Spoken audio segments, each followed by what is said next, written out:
Here we have this Katz for real, who of course we're just calling Cat or Katz.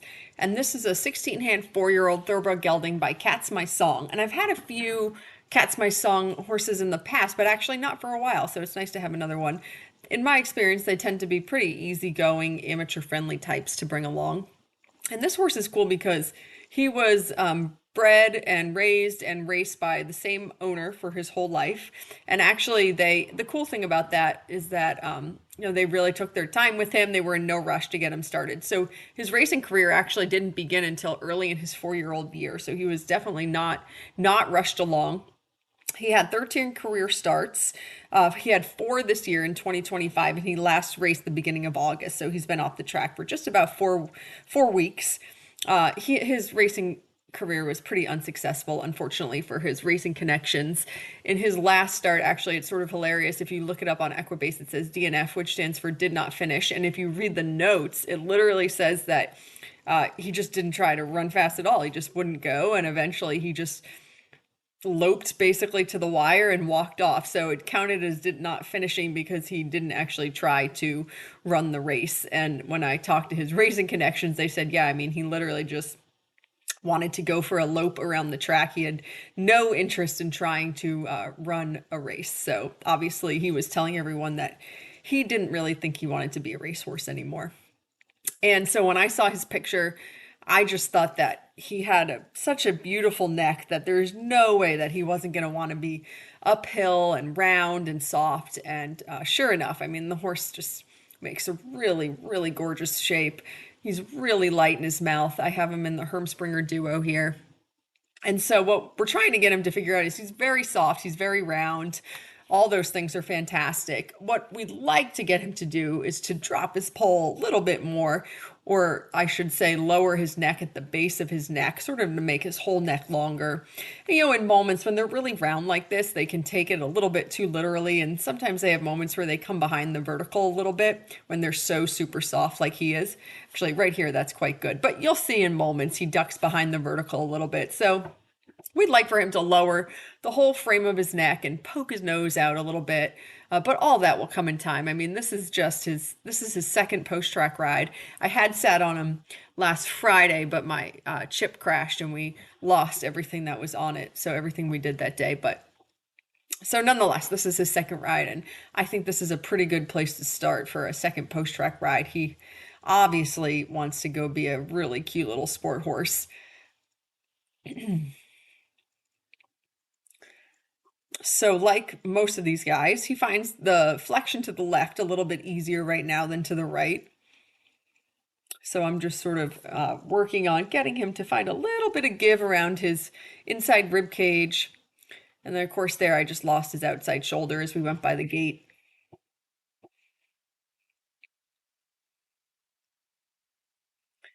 So he's making a nice shape coming down the long side here, but as you can see, it caught up to me a little bit of leaning on that right shoulder. So again, that just comes back to, well, here's better, finding some flexion around the inside leg to the right. And so that's much better.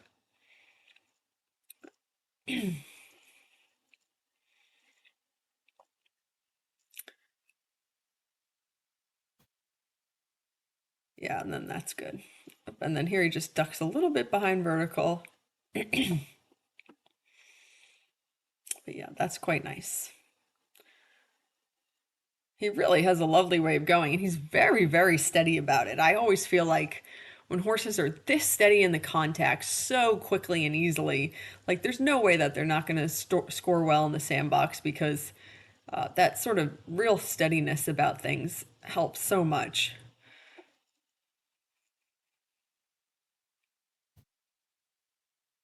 And then here, when we came back to the left, of course, we had already trotted to the left. So now we're coming back to the left for the second time. I actually really thought he gave me probably his best trot work here when we came back to the left for the second time.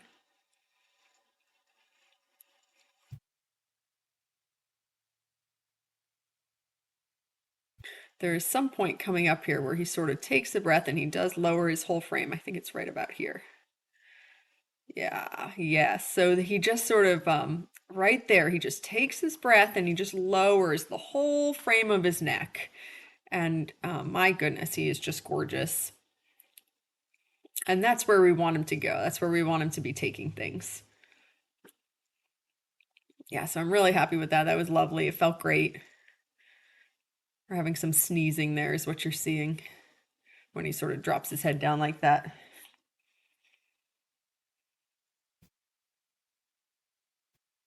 And again, just so steady, very workmanlike, very happy to do the job, super steady about the whole thing. I think that looks so nice right there. Yeah, I really like that outline. Of course, we got to throw in some sneezes. Don't want to give it all away. Yeah, and then that's beautiful.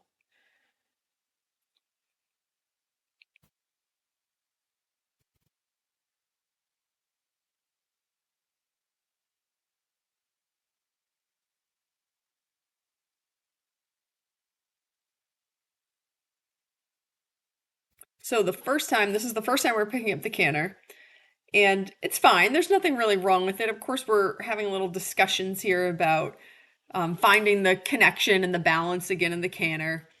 Of course, his canter transition was a little, I don't know what the right word is, but he sort of inverted a little bit, dropped his back, so then we have to fix all that once we get into the canter. And so here, this is getting better. Yeah, and so right there he clicks. He says, "Oh, okay, I can breathe. I can relax my top line." Up, but then that's really hard, so then we break. And that happens all the time. It's so common. So we try and get back into it. We pick up the right lead. That's just no big deal. So I'm just going to take a moment here to sort of reorganize, get him back to a balanced straight a balanced straight trot. So then that right there felt pretty good.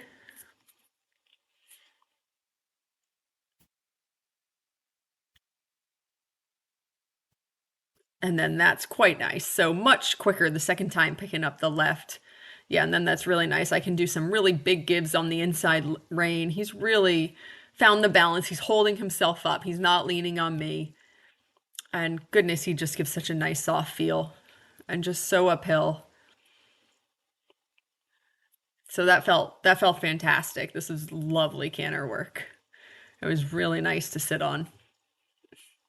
So he gets all the pats because he's being so wonderful.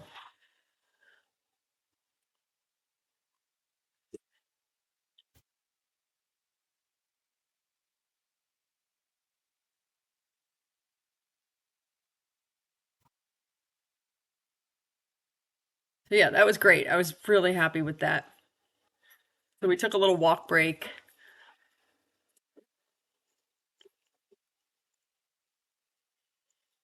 And then, like I do with all these guys, when we're taking our walk breaks, we start walking over whatever poles or tiny little things they have set up in the ring.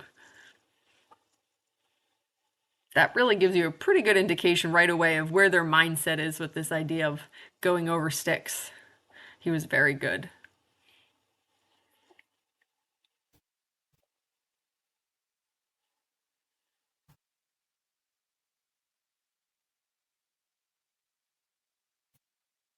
So then to the right, it's much like to the left when we started. The right's a little harder, of course, because he needs to work a little bit more to find that right bend.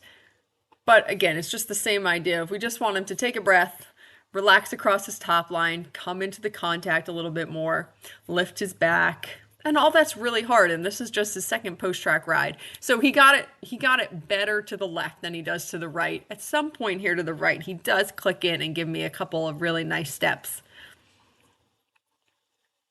But he's trying really hard. I mean, obviously, he's thinking, he's trying, he's giving me all his effort, and that's really all you can ask for. The willingness to learn, I think, is like that intangible thing, that they either have it or they don't. And he is very willing to learn. And so here we go. These are some really nice steps. He just clicked in, softened his top line, and that felt really good.